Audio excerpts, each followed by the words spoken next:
Okay, so let's do an example of this so we can see why this matters. For simplicity, let's assume that everyone in this world are risk neutral and that insurance is bought and sold at actuarially fair prices. So we're sidestepping a lot of things here. Let's say we're considering the potential risk of needing an appendectomy and that these cost $20,000. Right? We have two people in this hypothetical world. One is a person named Amy, who has a 20% chance of needing an appendectomy, and another is a person named Susan, who has an 80% chance. Okay. Now, I should note real quick that these numbers are absurdly unrealistic in terms of the real world.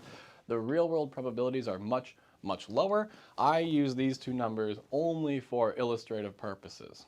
Okay. Now, if both Amy and Susan knew their probabilities and the insurance company knew their probabilities, then it would be pretty obvious that Amy will pay an actuarially fair price of $4,000 per year, and Susan would pay an actuarially fair price of $16,000 per year. Okay?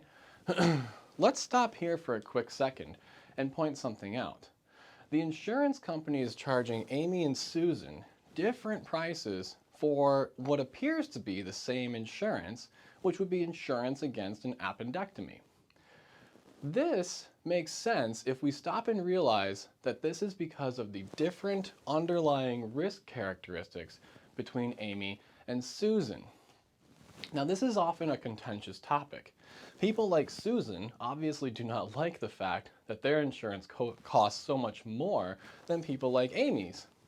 But if we understand that insurance is about protecting us against risk, then it makes sense that people at higher risk would end up paying more for insurance because they are more likely to make an insurance claim. We're also assuming that no claim gets denied, all that other stuff. Another way to look at this, insurance isn't protecting us from illness. It's protecting us from the financial impact of an illness. Amy is less likely to be financially impacted by an appendectomy than Susan is.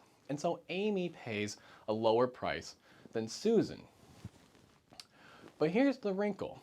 What if Amy and Susan both know their own probabilities, but the insurance company does not and has no way of figuring it out other than simply asking them, in this case, Amy and Susan?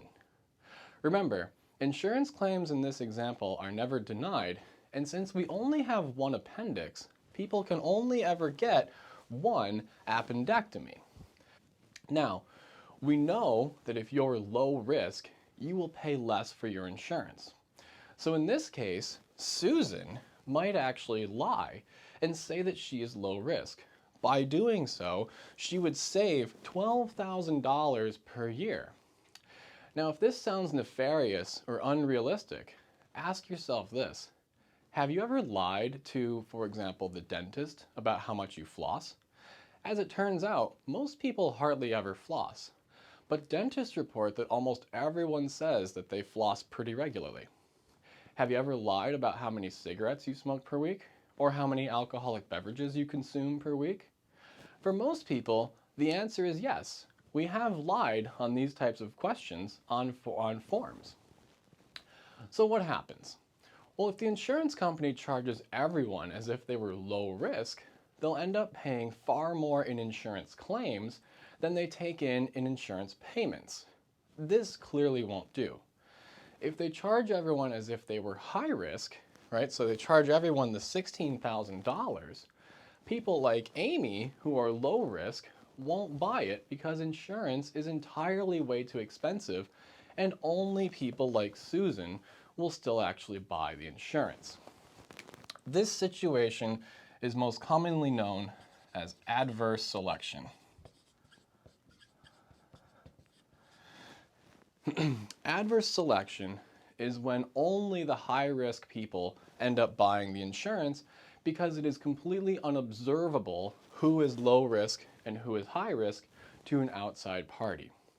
While this certainly benefits the high-risk people like Susan, it also leaves the low-risk people, like Amy, without any insurance.